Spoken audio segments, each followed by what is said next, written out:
Call all your house, Shimmy Shai, Shimmer Kakadash. Double honors to the elders and apostles at Great Millstone. Shalom to the hopeful elect brethren. I want to get into the love of Yahweh Shimmy Shai that he has for his people, the, the 12 tribes of the nation of Israel. Okay, I'm going to show you how, in the course of time, how, in a way, the Most High punished his people and casted us off and made us to serve punishment and judged us thoroughly. Okay, but it was always par for the course, according to Most High's agenda, to exalt the nation of Israel. All right, starting with the first fruits, the elect. All right, the ones that stood so stiffly for him, that were staunchly committed and in allegiance to him. All right, throughout the entire course of time in the reincarnations. But it was always the Most High's intention to exalt the nation of Israel above all other people. And it has to do with his love for us. All right. Let's just start out with that. In Malachi 1 and 2. Let's get this word love.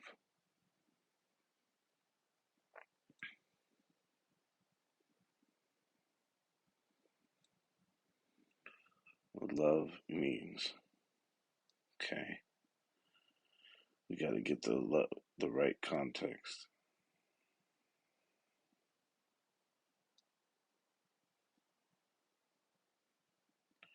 Wow, act of being a friend. All right. A lover. God's love towards man. To an individual man, to people, Israel. All right. And his love for righteousness. The love goes to have affection for. Okay.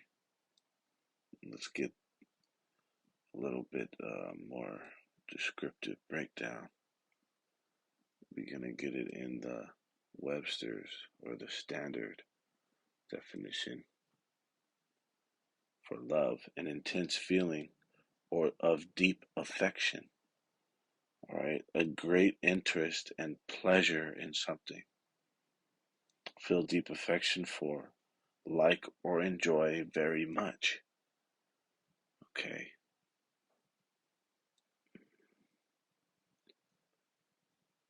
The Most High takes pleasure. Does the Most High not take pleasure in his people? Okay.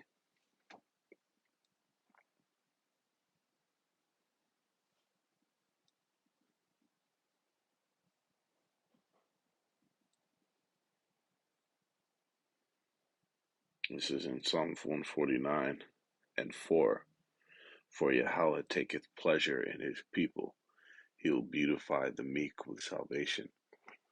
Because the meek is the first fruits, the elect of the nation of Israel. They're the ones that are going to inherit the kingdom primarily, initially.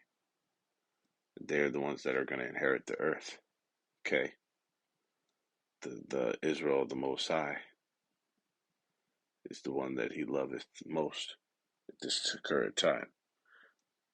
But he's got eternal love for the nation of Israel. The love etymology going back to Lufu, Old English. Okay, it is pleasing or desire, right? Like I liken them to being desirable. All right, love and etymology as a verb. Oh, they have the noun. feeling of love, okay, affection, friendliness, the love of the Most High, all right? The Most High um, does not say that he calls us his friends, Yahushai. That's the elect, all right?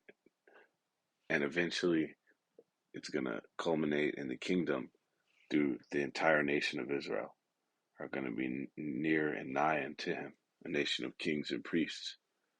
All right, and when you look at a priest, the Levitical priesthood, and then how it's going to translate to the 12 tribes, and really already has to Yahushai under the order of Melchizedek. A priest is somebody who's in direct communication, who's in direct communion with the Heavenly Father. All right, those were the seers of old, the prophets that received the word from the Heavenly Father, the breakdowns, right? You look at the word, the name Zapanath Paneah, which is the name Joseph was changed to after he revealed the dreams of the coming famine in Egypt that saved fucking the entire empire and the surrounding area. Anybody who benefited from that grain and sustenance that he, the Most High, had him um, saved for. Okay,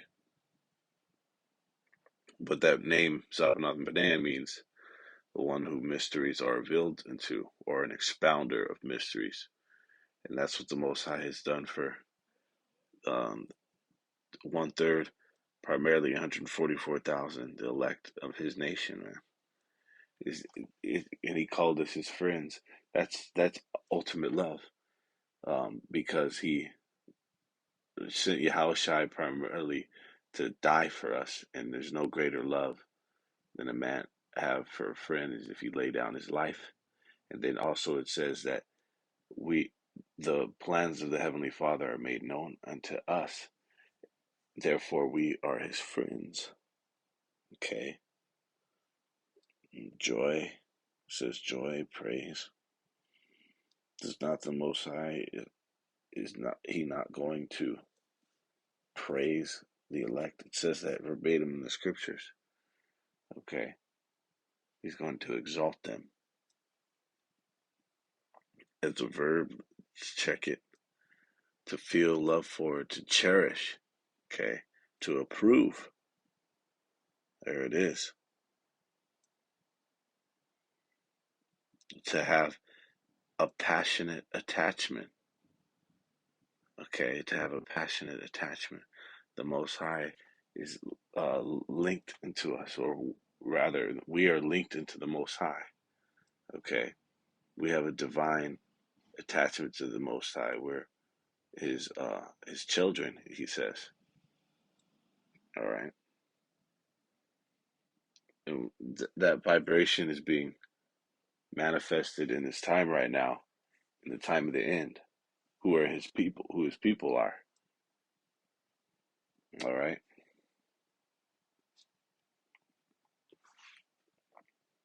In the land of our fucking captivity,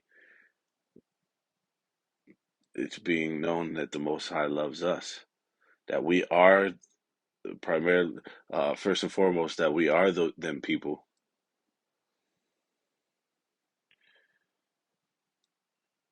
And also that the Most High loves us. He's going to make it known that I have loved thee, the Most High said. All right. Hosea 1-9. It says, then said the Most High, call his name, lo on me, for ye are not my people, and I will not be your power. All right. It says, yet the number of children of Israel shall be as the sand of the sea. This is the point, which cannot be measured nor numbered. It shall come to pass that in a place where it was said unto them, ye are not my people, there it shall be said unto them, ye are the sons of the living power. All right. And that's right here in our captivity. where more than any other time in history, the identity and knowledge of self of the Israelites had been completely wiped away through um, through vicious uh, so-called, what do they call them, re-education. Okay, through violent, vicious, bloody, murderous um, re-education. All right, which is really fucking um, identity, uh, pretty much wiping away our identity. Okay, and knowledge of self through what? Through vicious torturing, and then uh, also putting to death anybody, the the parents. Okay, that older generation, putting those motherfuckers to death if they even attempted to tell the younger generation who they were. So you can easily see how just in a couple generations somebody's identity could be lost. All right, and that happened here more severe than any other time of the history of Israel. All those simultaneous, not simultaneous Slakia, those uh, those sequential um, um, fucking captivities that were in succession. Okay, those successive captivities, constant since we've been a nation. That it cannot be more more of a severity than this time now, man. Than this fucking captivity that we're in since we got brought over here. All right, where they told us we were fucking niggers and spicks and fucking the bane of existence. All right, worthless. Here it's being professed and coming to fruition the prophecy that we be known to be the sons of the living power.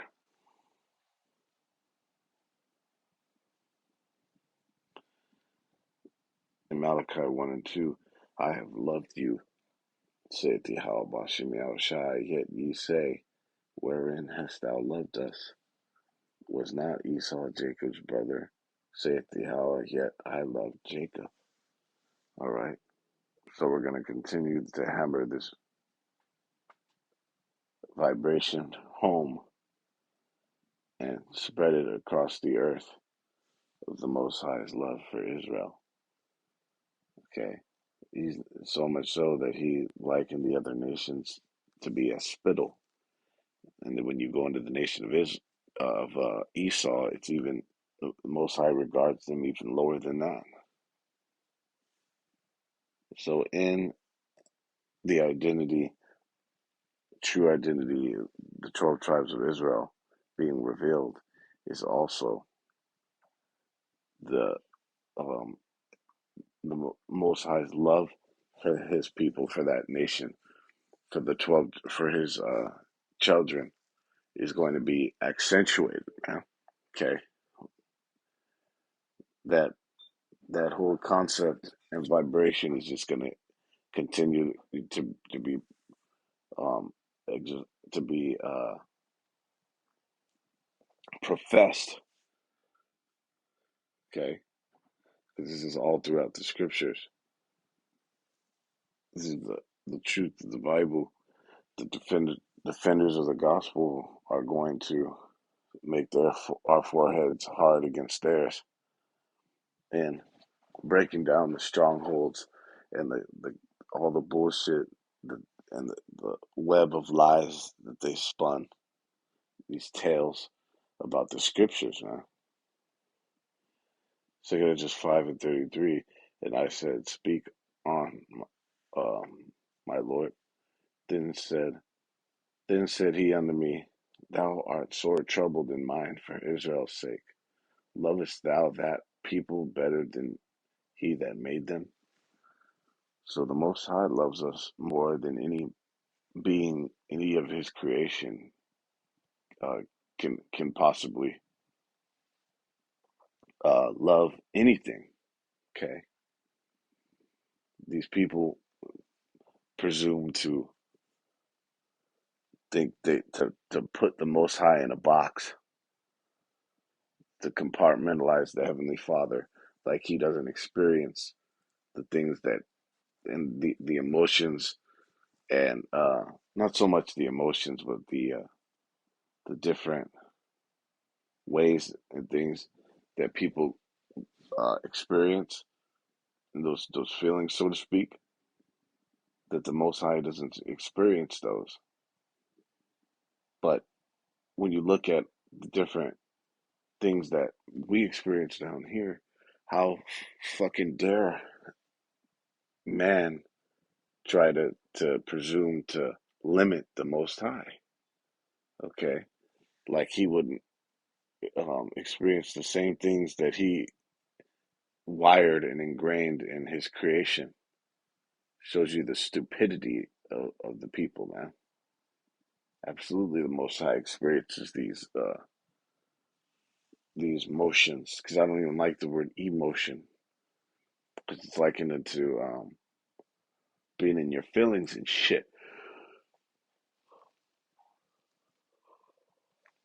But it is emotion. What do you think an emotion is? A it's an actually something that's moving. Okay, if you can get that, that's a very deep, transcendent understanding. Okay, but the Most High loves his people more than anybody can love any fucking thing. All right, and that's what this whole lesson. That's what this whole uh, teaching point was for the children of Israel.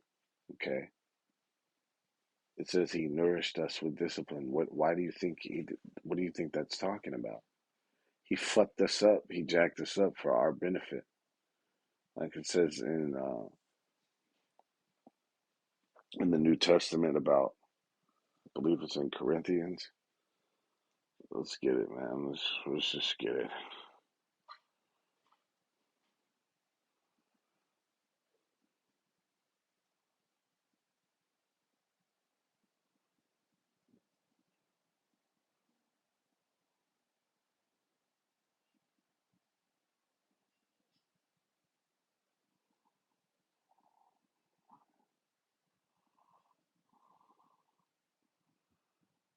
In Hebrews 12 and 9,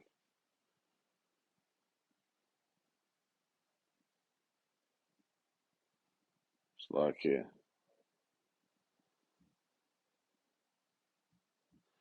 Hebrews 12 and 10, for they verily for a few days chastened us after their own pleasure, but he for our profit, that we might be partakers of his holiness. So he chastened us, he jacked us up, so that he can eventually exalt us, so that we could inherit the eternal kingdom.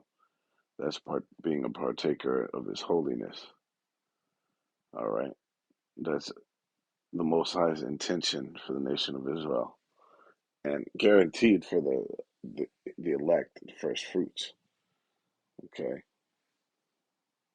So he he's actually, through that discipline, through the chastisement, he's actually about to reward us. It's actual nourishment because you're getting built up. Okay.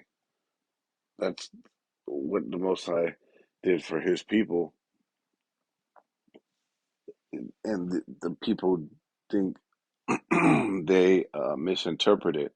They misconstrue that as the Most High not caring for us, or us being like they say, the bane of existence and shit. Okay, the bottom of the barrel of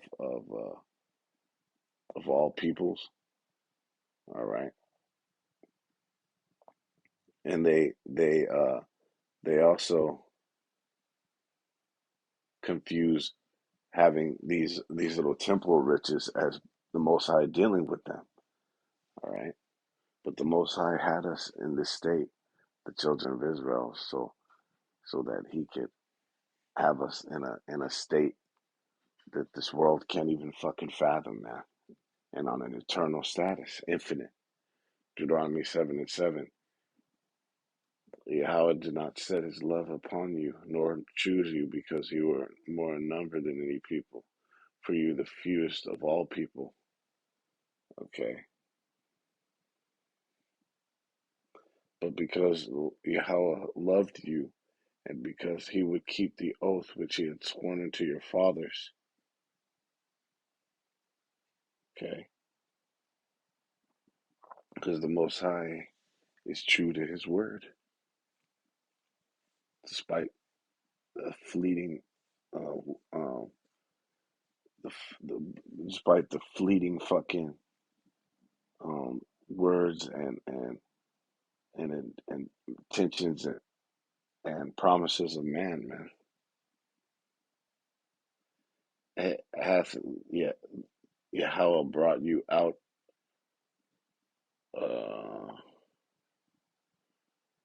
out with a mighty hand and redeemed you out of the house of bondmen from the hand of Pharaoh, king of Egypt. And this is exactly what the Most High is about to do again. He's about to relinquish our captivity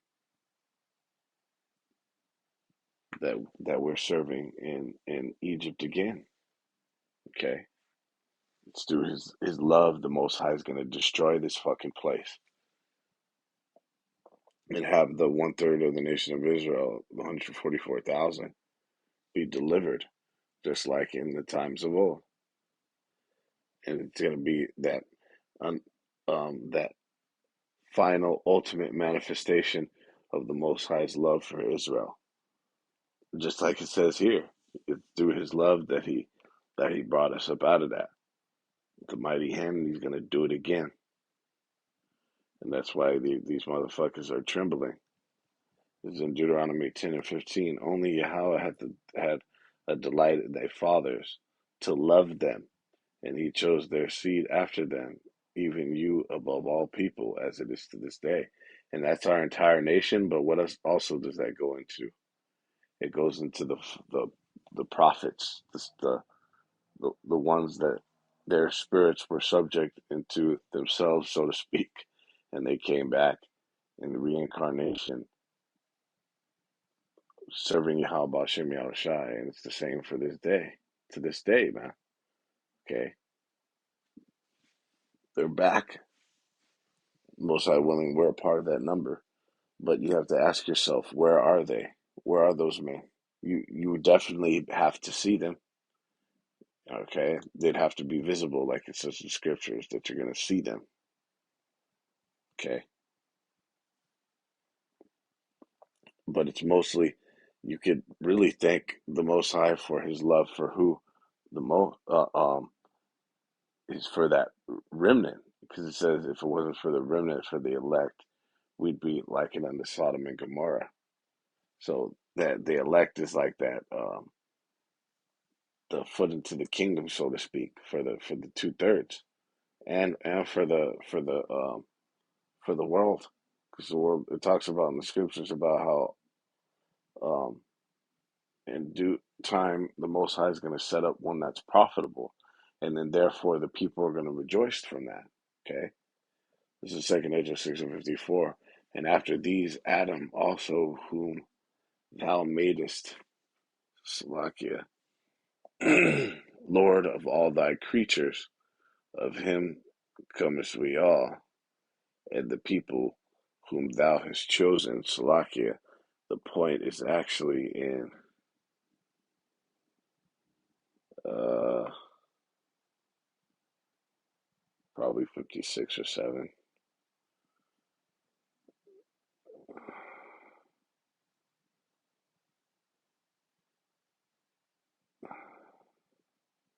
It's in verse 58.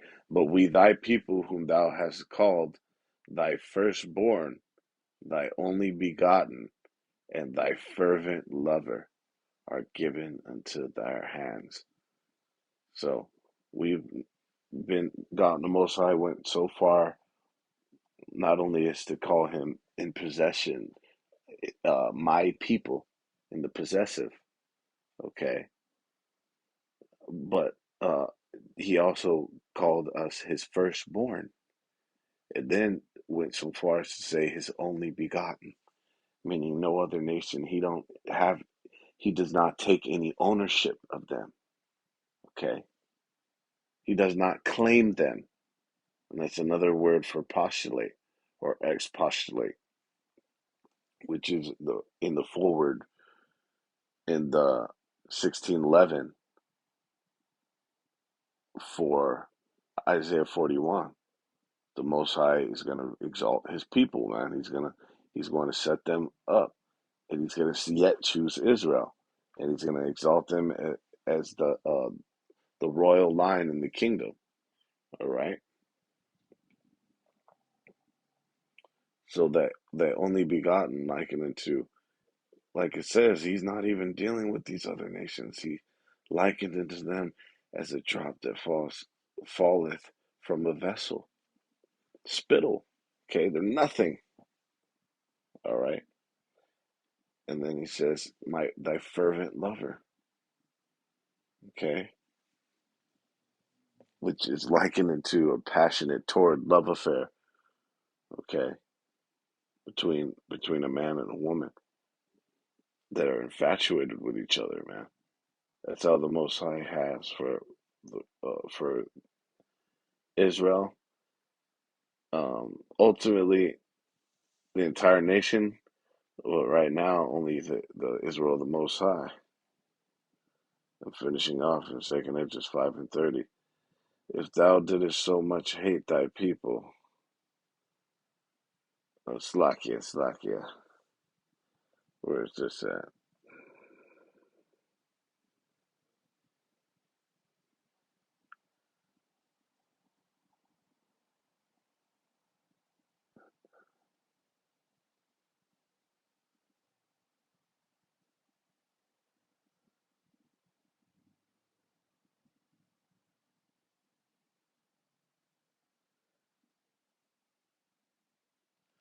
Well, we could just go ahead and break this down. That goes back to that Norse with discipline. Why did he have us in this state? Okay, why does he have us at the bottom of society? All right, but it's ultimately for the lesson, man, to get both spectrums to be on that God status, and we'll do it like this. 2 Esdras 6, cause what's up with this, man? Right, what's up with this?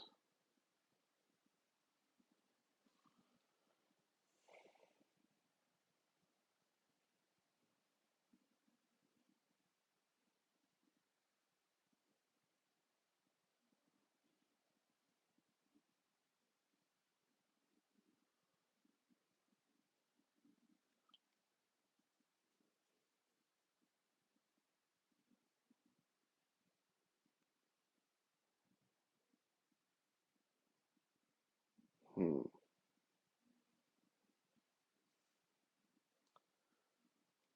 Oh no, no, no.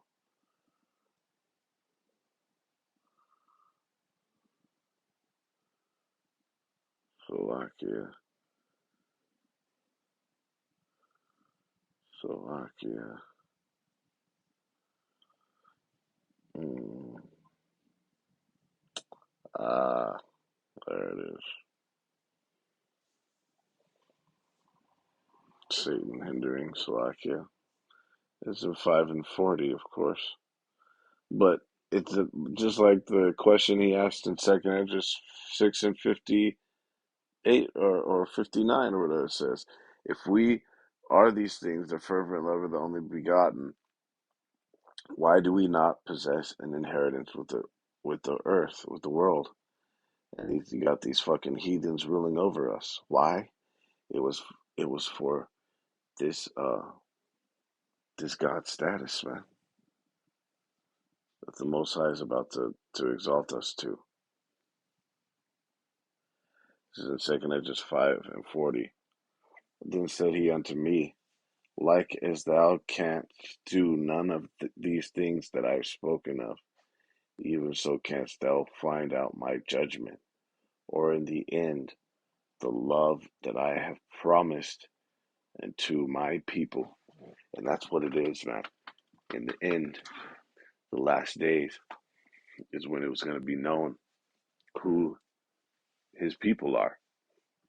And we have that going out on the highest scale possible with these revelations coming out, with the Most High using his vessels, Most High, and they're not special in any wise, but the Most High using different characters to profess this truth, to reveal unto the world who his people are. All right, and in that, the love that he has for them. Okay, so with that, all honor.